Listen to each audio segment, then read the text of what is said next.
piano is very much like, it's a really good way to connect. If you have a young child who's you think might be interested in drumming, piano is a really interesting thing because it's so much like playing the drums, where your right hand and left hand doing different things, and your feet are involved as well. So it's with the pedals. So it did kind of like, I think it kind of opened up a door a little bit for me. Yeah. Yeah.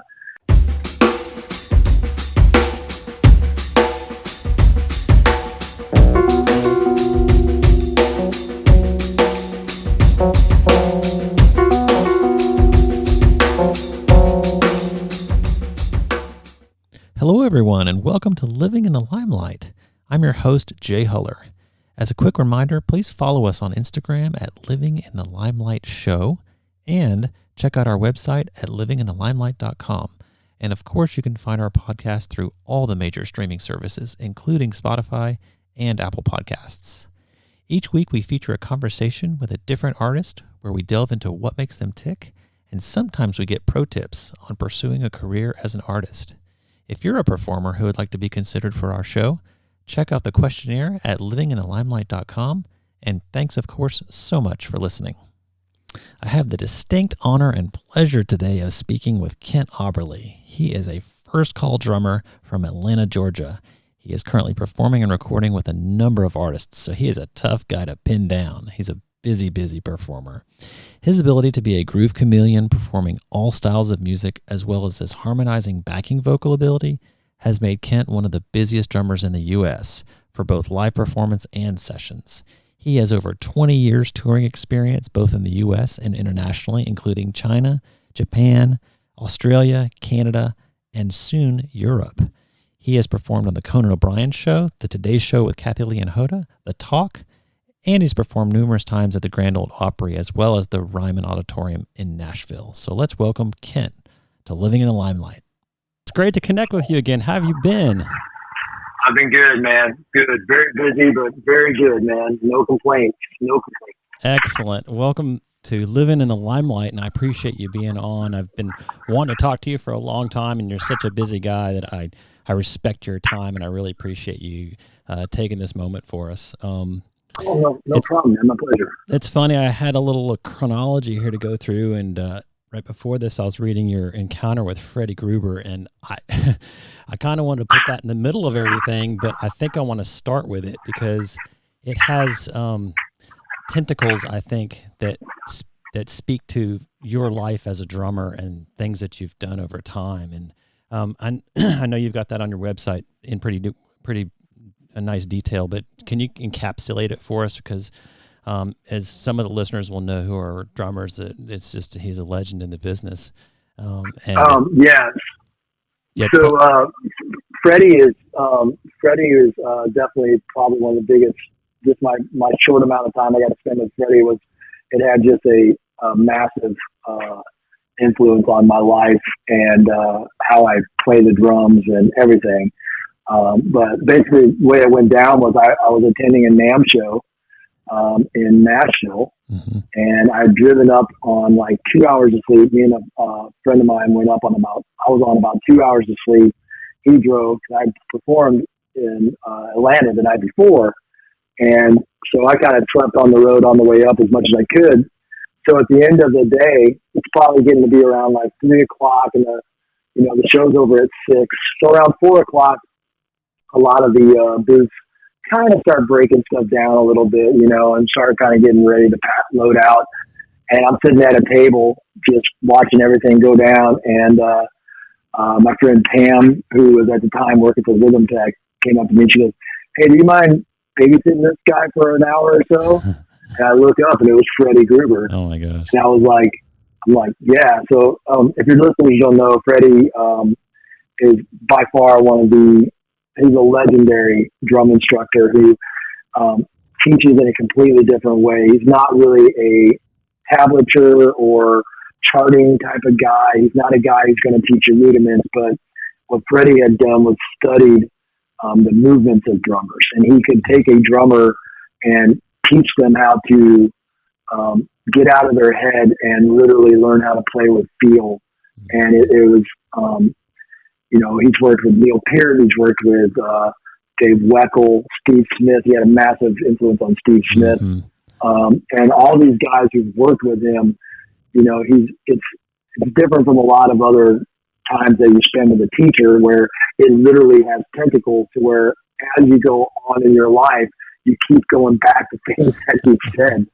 But yeah, I got to spend probably about 2.5, 3 hours alone with him, one-on-one, and just talked about life and talked about drums. And, the next, I think it was like 2 nights later, I had another show and I was behind the drum set and I started playing, and it was just like this whole freaking world just opened up to me that I hadn't really approached before on a drum set, as far as like how I felt behind the kit, my confidence, what I was focused on, everything. And the gig went effortlessly, and I don't think I ever played better. So yeah, Freddie was a huge influence on me.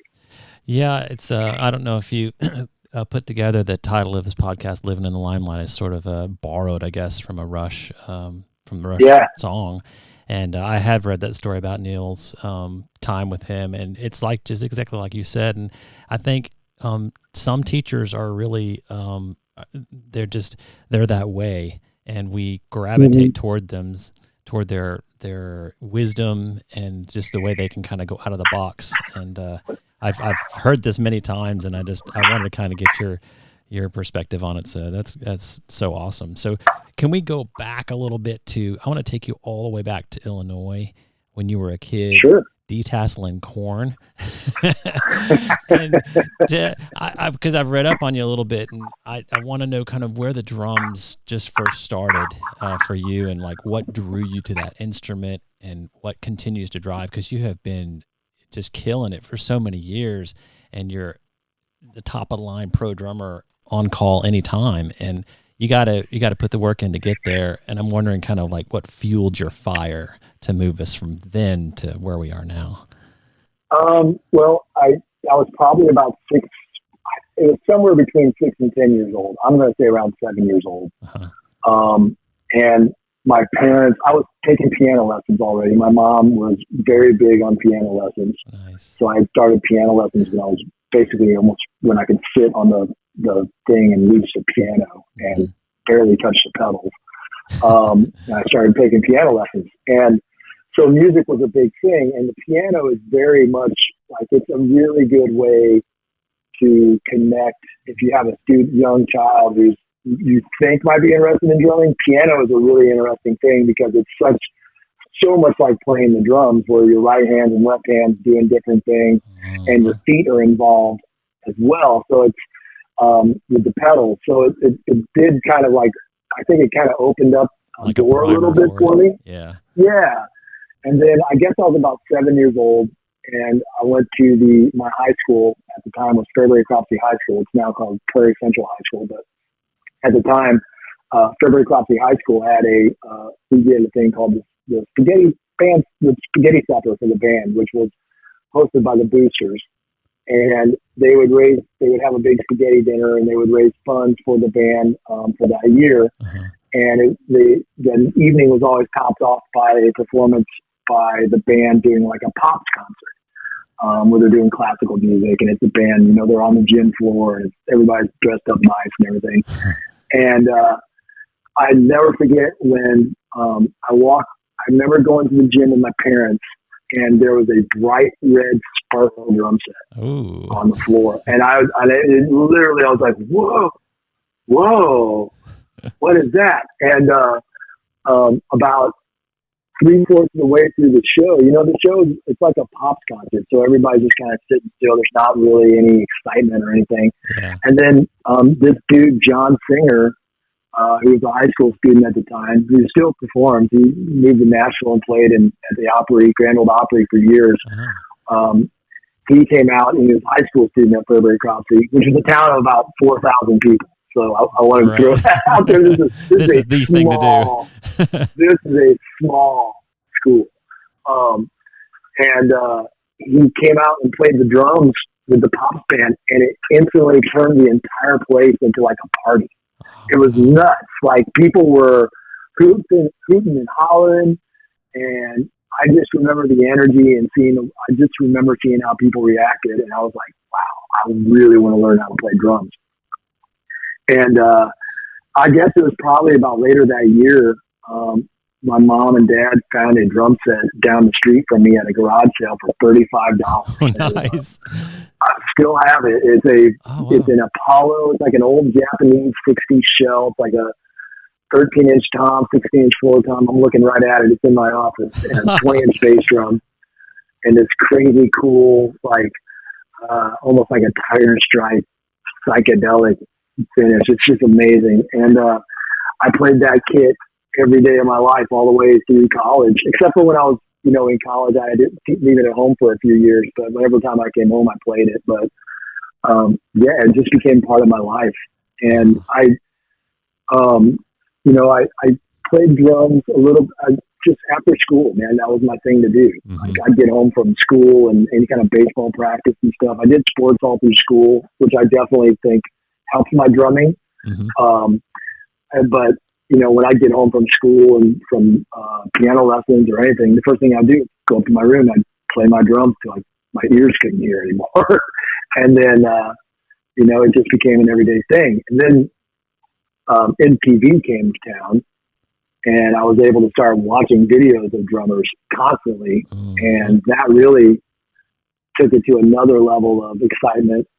And then I did school band until I was in 8th grade. And my freshman year, I had to choose between band and sports. So I chose sports, knowing that, I'm not really a marching band guy. I'm really more of I really would have rather just, I really just wanted to just go down, go up to my room at the end of the day and play rap records. Yeah, you wanted to control it independently. I gotcha. Yeah, I just wanted to play along with records and learn how to become a rock and roll drummer. And I did that all through high school, and then I went to college. I took a few years off from drumming just to I played baseball in college, and I enjoyed it, and I gave it a couple of years. And then after that, I went full on back into drumming, and, I guess the rest is just kind of history.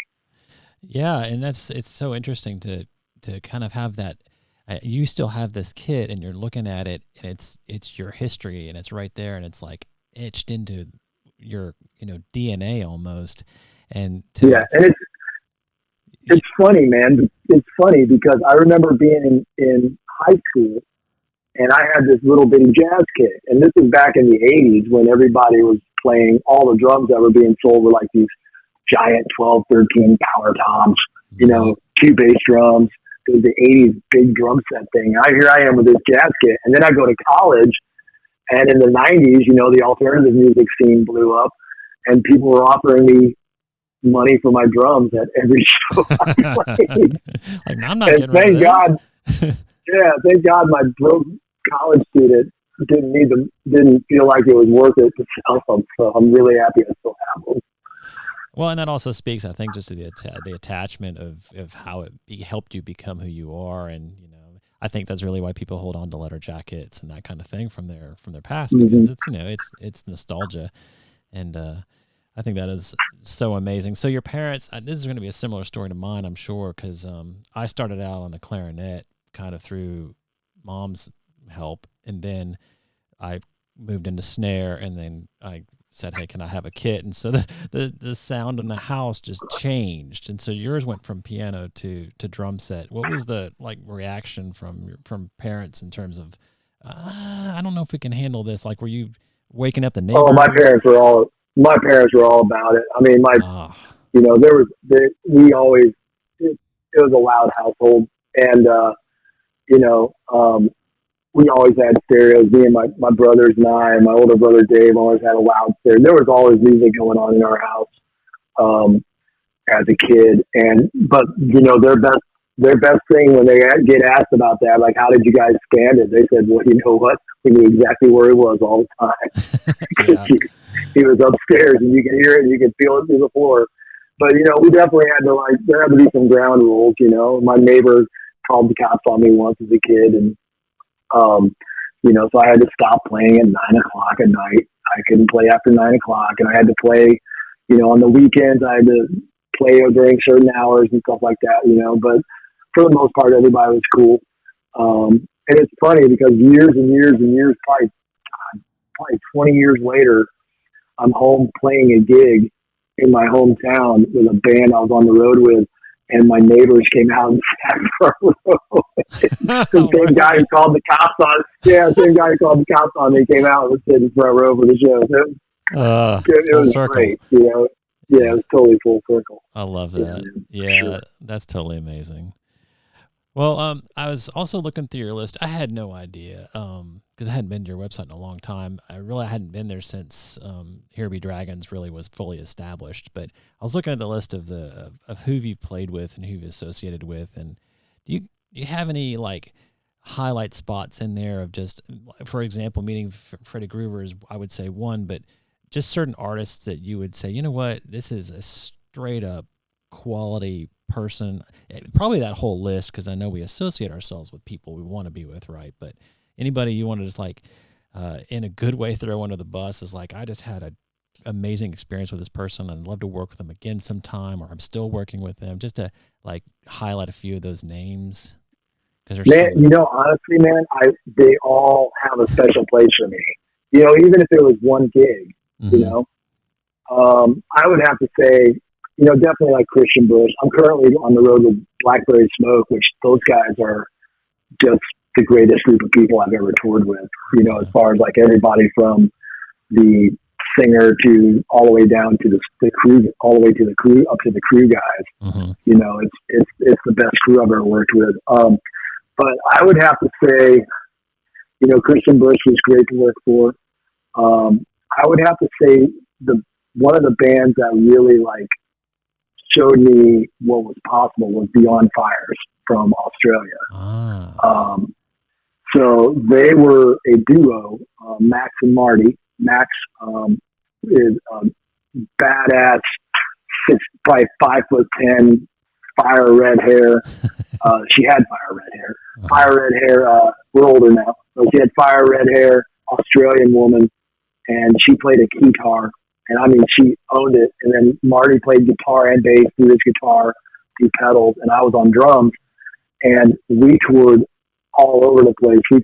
We toured China twice. We played Taiwan. We went and we did 8 weeks in the States at one point in time. And, you know, we spent an entire week together in a blizzard in Boston, stuck in Boston for a week. But being with them, you know, it really taught me how to be a touring musician, because they almost kind of lived like a refugee lifestyle. You know, they were really simple. They traveled very light. They worked from the road, which was amazing. It was the first group I'd ever worked with where Marty was, you know, he was a digital architect at the time. So he would be sitting there during the day. I'd be driving the car. We'd be in my Honda CRV with a trailer. I would be driving the car. Max would be in the back seat doing all the social media and the booking and everything. And Marty was in the front seat, basically drawing, you know, doing his architecture work, kind of paying for the whole thing. So it was just the hustle that those guys had and the simpleness of their lifestyle that really opened me up to a lot of things. You know, they were so healthy, the way they ate and everything. They were touring machines, and it was really fun to be part of, for sure. And definitely going to China was that was such a huge spiritual awakening for me over there.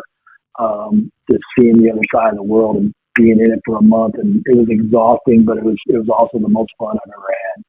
Yeah, definitely a bucket list item for me. I haven't gotten there, but I will one day. My wife studied in China for a little bit, and it's just an amazing place. So if you could, like, it sounds like you just did, but if you could paint your ideal tour / venues that you'd want to play, would you like shoot the moon and say like Red Rocks and the Apollo, you know, these big name places, or would you be like, you know what, it really doesn't matter the place itself. I just want to go to these certain cities and be with quality musicians who take care of themselves. What would, if you could like have a crystal ball and design it, like you're in charge of that right now, what would it look like? You don't have to name names or anything for people, but just how would it be? Definitely Red Rocks. I would love to play Red Rocks. I almost got to play Red Rocks. I was being courted by a ABBA tribute band who I guess sells out Red Rocks. They're from overseas and from Sweden. Oh wow! And very good company. Yeah, they're actually like they're as close to ABBA as you get. But there was something weird going on with the management and everything, and some kind of weird stuff going on to where I kind of pulled away from it. It just I wasn't quite into it. Yeah. But they were going to play Red Rocks, so definitely Red Rocks is on my list. But there's definitely places I would love. I'd love to play Madison Square Garden. I would love to play. But I've played the Chicago Metro, which was growing up was one of my places I've always wanted to play. But now I just really love playing anywhere where the audience is engaged. I spent a lot of years cutting my teeth and making ends meet by playing bars. Like 3-hour, 4-hour cover gig in bars. Like I spent 20 years, 25 years doing that almost every weekend. Playing in Bucket, playing in a bar somewhere. Right. And it's just such an amazing thing to play original music to an audience that is engaged with you all the way. Compared to like playing a bar and being the drummer in a band who's just the band who's playing that night and everybody's just kind of hanging out doing their thing in the bar. And talking and drinking and not paying attention. Yeah. Yeah. They might be leaning back on the stage with their backs. But hey man, don't put bread on the table for a while. But when you play a show where the audience is engaged, I've played rooms of 500 people that were packed out with 600 people. That were some of the most electric shows I've ever played. And I played, shows of 250,000 people in China where everybody was engaged, and it was just like it's about the energy that you get back from the audience. So yeah, I just love playing venues and playing gigs where the audience is engaged. Yeah, I get that. I follow Glenn Sobel on social media, and I could see he's at the big venues, and then he's back with a small band in a very small place. And I've seen comments from a lot of artists, not just drummers, of course, the singers definitely, because they're in the front. That's the energy, that's the reflection if you can see the audience. And so I wonder, like in the huge venues, can you get kind of lost? And it is original music, and you got the vibe of the band, but can you, especially being in the back on the drum throne, can you feel that energy from a big audience? Or absolutely, you can. Absolutely. Oh yeah, absolutely. And man, the other thing that's fun is like when you're in a really big room. I'm a big fan. One of the things that we're talking with Freddie and hanging out with Freddie, what it allowed me to do is kind of like not think about what I was playing and focus more on like the audience reaction and kind of like feeling. It allowed me to feel the energy of the room. And what I would love to do is like, even if I'm playing a big venue, or a small venue, but on a big venue, it really matters because, it's a bigger venue, you got a bigger stage, there's more space between you and the audience. And man, I just love like scanning the audience and making eye contact and like staring them down and knowing like they know I'm staring at them and then just getting a reaction out of them. That's my favorite thing to do. Wow. Because then what you do is, what's great about that is when you do that as an artist, for that person, man, you just took that giant venue and you shrunk it down into like a small bar, Yeah. because I've made a connection with that person now, and that person's engaged with me completely. They don't feel like they're one of 10,000 people. They feel like they're one of like 10. Yeah. And it makes it so personal for them. Yeah, it makes it personal for them, and then then it just connects everything even on a higher level, That is really cool. I can appreciate that totally. It reminds me of a story. I bring up Rush again, but fans would bring a small sign that says "Got Wood," and hold it up and try to get his attention so they could get maybe a pair of sticks thrown at them. So that's the goal. They wanted that personal experience, and you provide that. I love that you purposely provide it, because I can imagine, I don't know who this would be, but some aloof artists that are making millions and billions that are just like, I'm going to be up there and I'm going to be the star, and that's that, and appreciate my art, right? But you're in it for the music, you're in it for the experience and for the connection, and I think that's pure. I love that. Let's move into Drumhead Magazine. Are you still writing your column for them, The Weekend Warrior? I am not.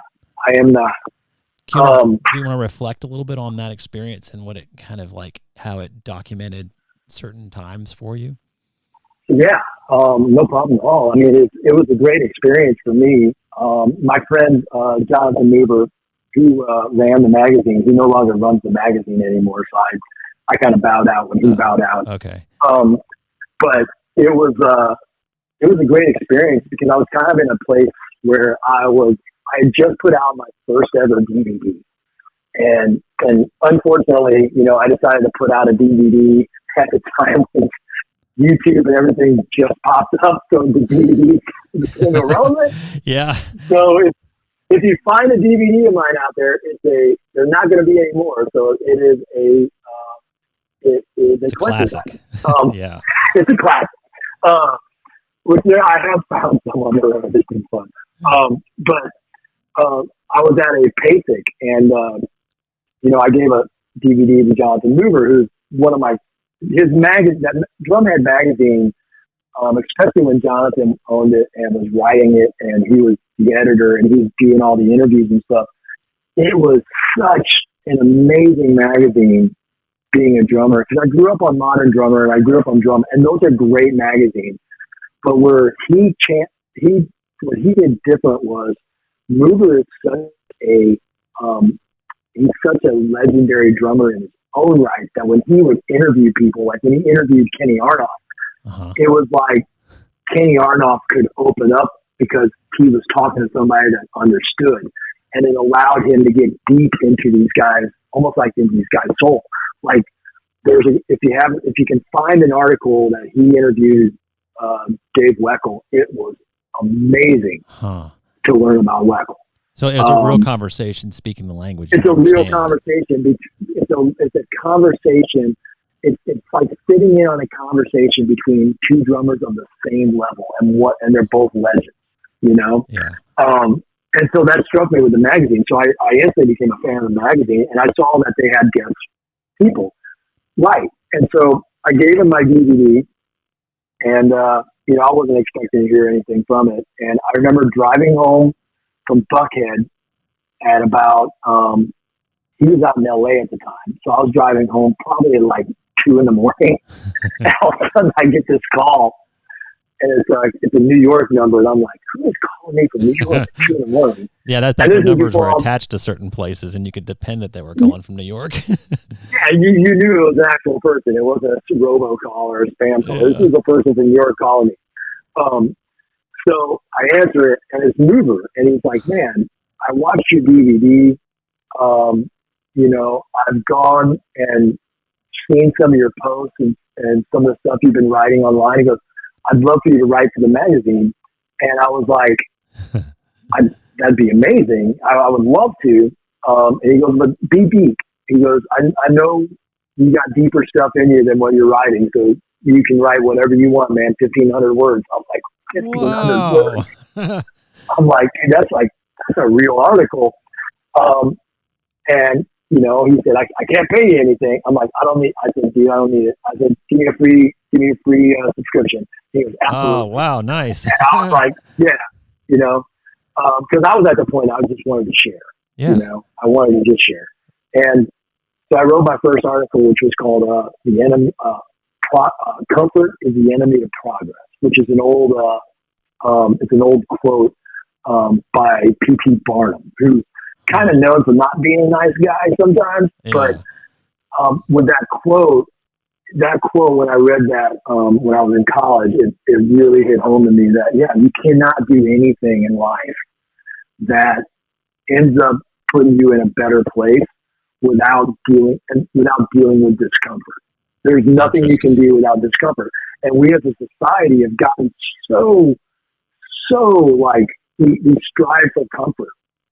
And, and I think touring with some of the musicians I've toured with, you're never comfortable when you're on tour with me. You're never truly comfortable. You have to allow yourself to be uncomfortable. So, so I put it into, basically into the format of, here's how I made myself uncomfortable behind the drum set to make myself better. And I wrote the article, Jonathan published it, and he wrote me back about a week later, right as it came out, and he goes, dude, you're not going to believe this. The next issue came out after my first article. And he goes, you're not going to believe the letter to the editor I got about your article. Really? And it was this guy, I've got it somewhere, but it was this drummer, and the first words out of his mouth was, Kent Aberle's article, Comfort is the Enemy to Progress, saved my life. And I was like, oh man, not that. And it was just like, he took in the idea of the discomfort to change, and he quit smoking, he quit drinking, he got his house in order. Wow. Because he understood that in order to get better, we have to be uncomfortable. You have to. So, and so from that all that did was inspire me more. So I just wrote and things that came to me, I just wrote. And I'm starting to write again a little bit more. I'm probably going to be writing some stuff for PASIC this year for their notes. They have a PASIC, Concussive Arts Society International Conference. If your listeners are not a member of that and they're drummers, they need to join. It's one of the best things you can do as a drummer is join PASIC. Yeah, I'll put a link with all of your stuff on the website for that. And just joining PAS, Concussive Arts Society, but going to PASIC, the conference, is one of the best things you can do as a drummer. But I'm starting to write again a little bit, especially with you being on the road. It's easy for me to like sit down and like kind of journal a little bit more, But yeah, Drumhead was huge for me. I still have guys that'll come up to me at shows and say, man, are you the same guy that wrote the Weekend Warrior column? I'm like, yeah. And he goes, dude, I love that column, So every time I get to hear that, it inspires me a little bit to start writing again. So I think that's great. And it's what I love about it mostly is it shatters the stereotype. And I'm sure someone's told you that before. And I love that about Neil Peart as well, is like the stereotype when someone says, I'm a drummer is okay. Yeah, fine. Great.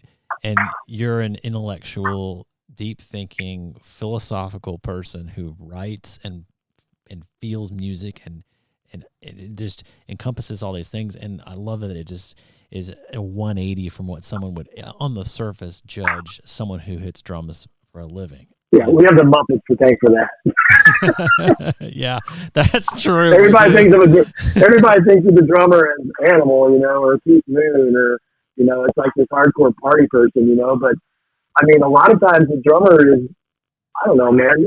There's definitely Animal drummers out there, but it's the same with any musician, Right. But I don't know, man. Everything drumming has brought me goodness. So I try to just focus on that and try to like improve it.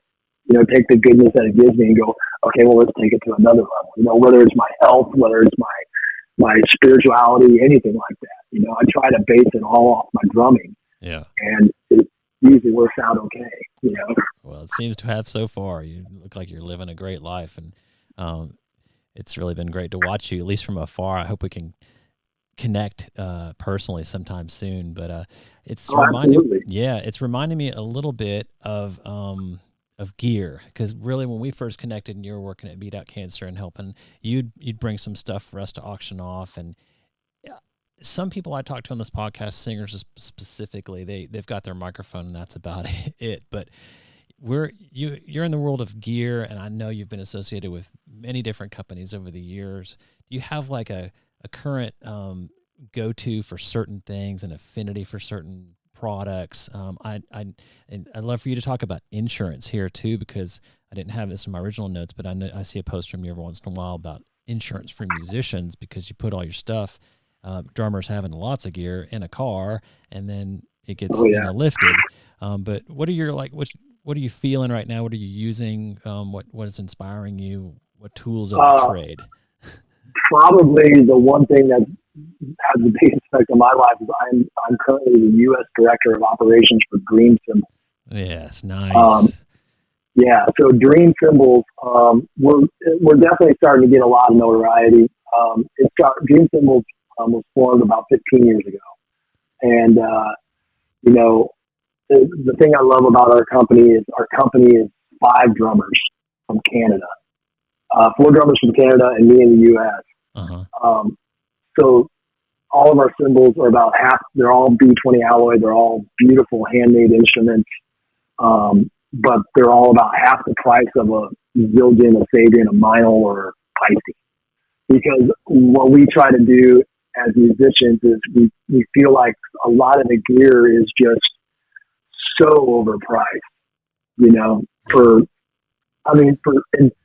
and personally, man, it's like, you know, my first kit was $35 or whatever it was. That's your reference point. Yeah.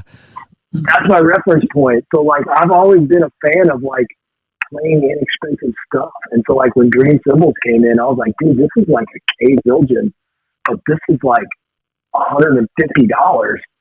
And the company has just gotten better and better and better. And our products have gotten better and better and better.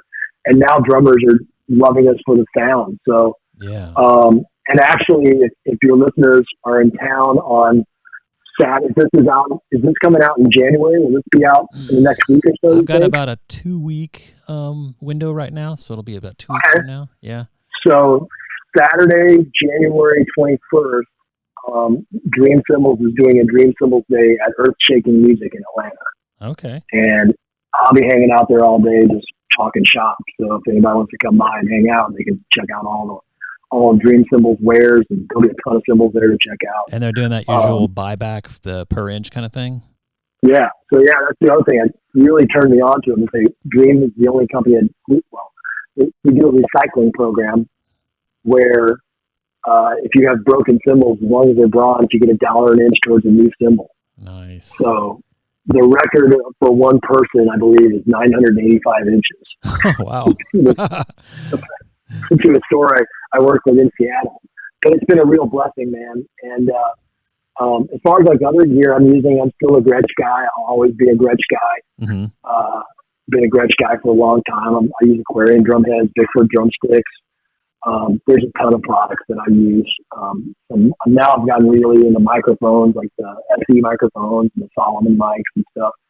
But you know, it's just that connection thing for me. It's like gear is gear, you know, but when you meet somebody that you connect with on a personal level and they make the gear and they're good listeners and they're really good at sharing the information with you to help you understand the gear and, you know, actually like feel like you have a part in what's going on. Uh-huh. It's really great. You know, like Aquarian for me is like, I can't imagine playing anything but Aquarian drum heads just because Roy Burns was such an inspiration on me, and he was such a dear friend.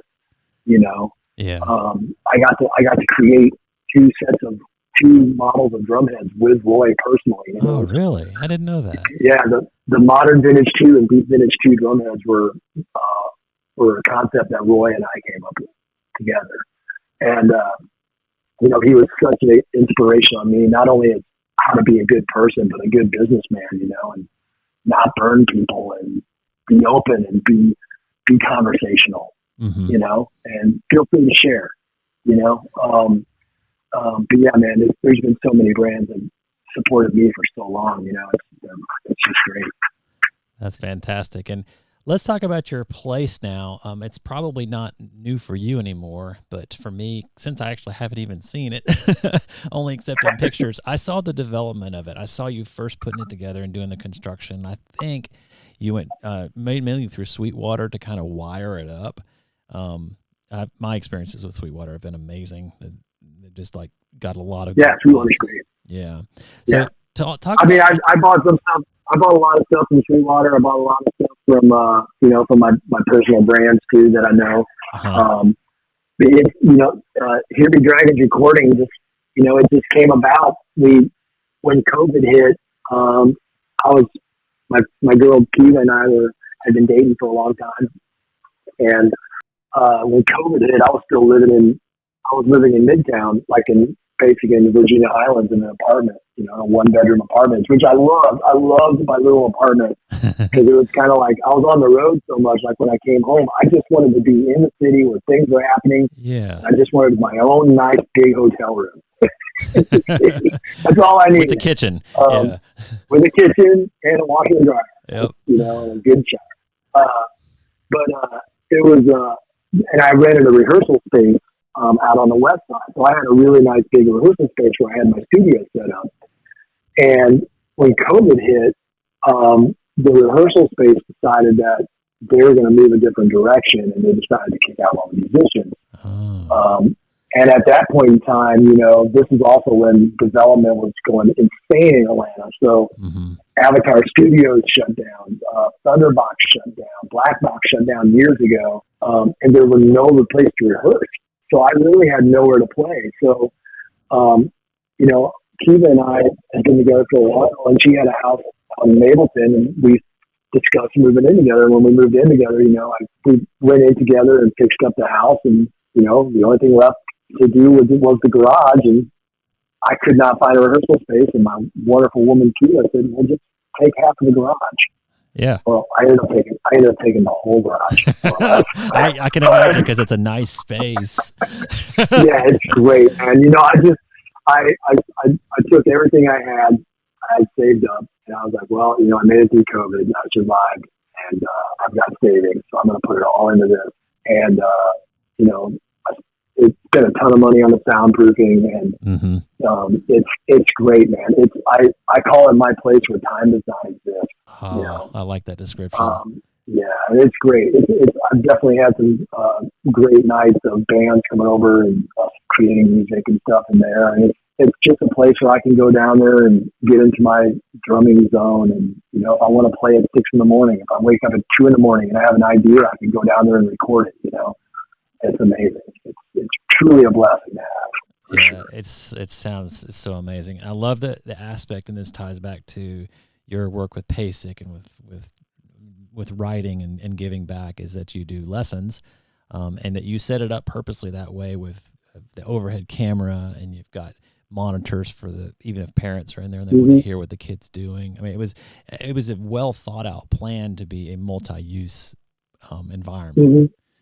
So that's so cool. I mean, my whole deal was like, was to create a space where if a person came out and they wanted to take a lesson, it was an experience. Yeah.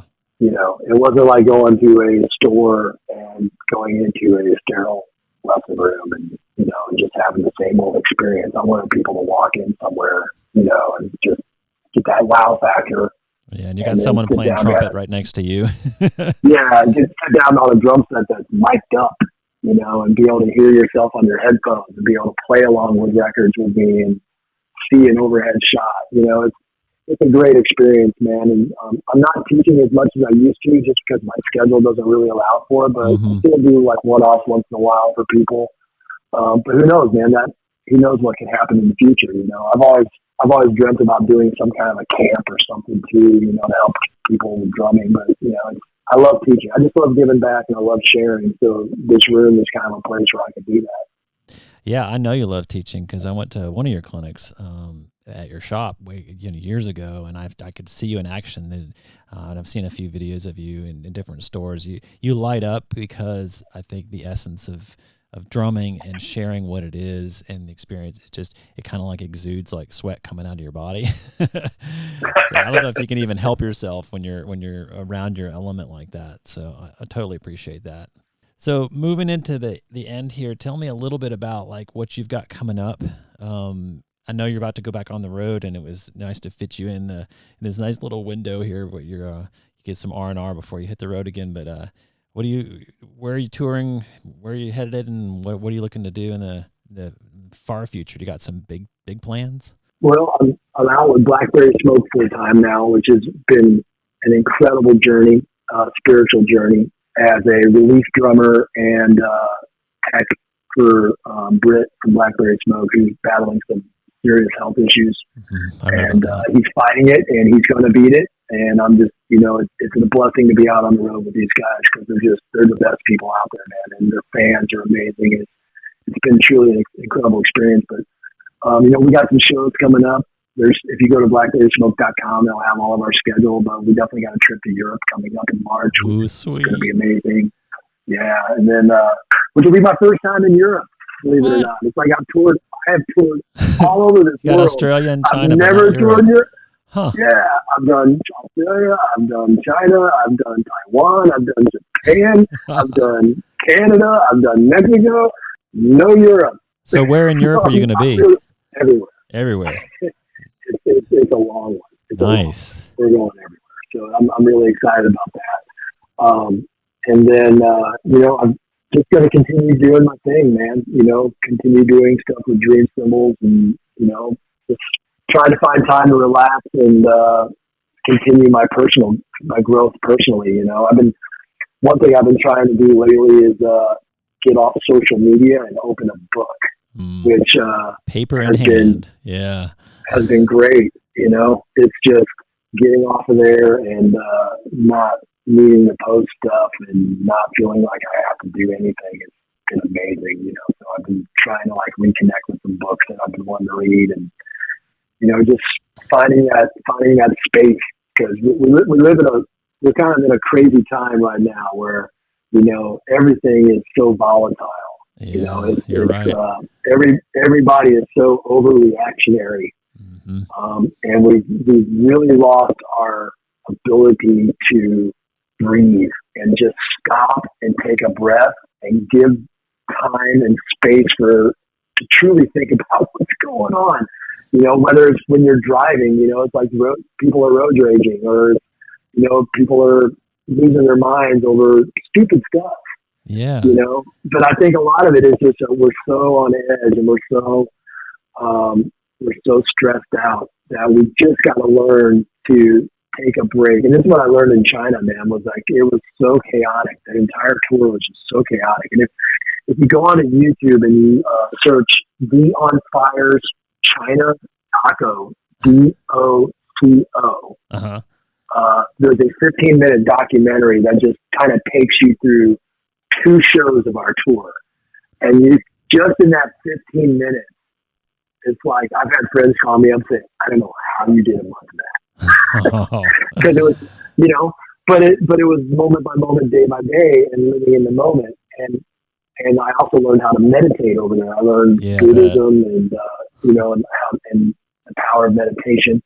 And I feel like we as a society and musicians, man, especially, we just got to learn how to breathe and let things develop and, not push. Mm-hmm. Allow yourself time to not be constantly pushing yourself out there. Give yourself some downtime so that you can receive some stuff. Absolutely. And I feel like that's what I've learned more than anything. It's because I've pushed myself there's been many moments in my life where I've pushed myself really hard, Yeah, and the effects can be so crazy. Detrimental. It's exhausting. Yeah. It's exhausting. And then you put out a post and because the algorithm doesn't like your post, you get 20 views. And then the next post you get 1,000 views. You're like, oh my God, I gotta make another post, It can be an addiction, yeah. Yeah, it can be a thing where you're putting yourself out there so much that if you could just stop and give yourself some space, all of a sudden things are coming to you. And we have to allow ourselves to actually receive things, not just push for things and grab for things and want things. We have to learn how to just be where we're at, be in the moment, and let things come to us. That's sage advice, my friend. I love it. And you've lived it. I haven't lived quite the chaos that you have, and I almost did by choice. I don't know if we talked about this, but years ago, I wanted to, I wanted to hit the music scene as a teenager and see what I could do with it. But you've done it, and I love how you're on this end of it, and you can be reflective, and you can just stop and smell the roses, right? That old adage. It's so applicable right now. Man, I tell students of mine who are kind of at that point in their life where they want to become a professional musician. And I just tell them, I'm like, don't even look at it as sacrifice. because, you know, a lot of people say, oh, you got to sacrifice so much. You got to sacrifice so much. I don't feel like I've sacrificed because I've gotten to wake up every day, even if I was living in maybe not the greatest apartment in the world. And there were 6 years of my life where I didn't even own a car. Yeah. I was on the road all the time. So when I was home in Atlanta, I rode a bike, saved money. Mm-hmm. You know, it wasn't a sacrifice for me because it allowed me to do what I wanted to do. You know, I totally get it. If we look at things that we're giving up as sacrifices, you got to kind of stop and go, what are you really giving up? You know, yeah. and what you're giving up, if it's a tangible object, I guarantee you it's not worth it. If there's nothing you can own that can replace the experiences that you can have being a professional musician. Mm-hmm. And it's not going to be easy. You're not going to make a ton of money. It's not going to be, you know, the MTV celebrity lifestyle or whatever they call that now. It's not that. It's a lot of hard work, but it's the most, when you're on stage and you're performing with people and you're performing with friends, it's the most rewarding work that you can possibly have. And next thing you know, it's like the sacrifices aren't sacrifices. It's just, I don't want that because it's going to keep me from playing. Yeah. You know, I don't want a giant car payment. Because if I have a $600 car payment and I'm on the road in a van and that car's sitting at home, it's not doing me any good, you know? Yeah. So there's definitely a lot of sacrifice, and part of that is allowing yourself to be uncomfortable, you know? But if you can truly embrace it, you know, you're not making sacrifices, man. You're just you're improving your situation to be what you want to do. So yeah, I love it. It's an embracing philosophy versus pushing it off to the side. Yeah. Oh, why, man? I wish I had that. I wish I had this. I wish I had that. It's like I don't need anything. I don't need anything. As long as I can be on a stage and play drums on the weekend, man, put me in a van, I'm good. Yeah, you know? It reminds me of Sean O'Rourke. We were talking about, and it's the same time when you guys were in the show together, and he's like, dude, I could play some cardboard boxes and I'll be happy. Because he just wanted to feel that experience and just to, you know, kind of have that vibe. Exactly, man. So I love it. Exactly. Well, Kent, man, it has been so great to talk to you. I've been looking forward to this for so long, and we got to get together soon and have you out.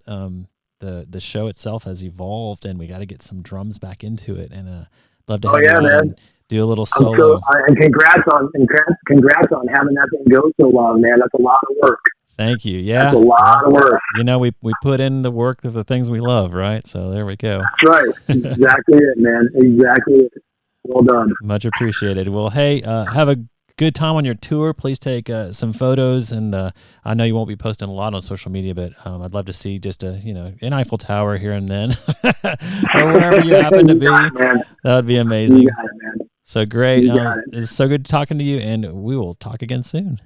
Sounds great, buddy. Thank you. All right. No problem. All right. Bye. Bye-bye.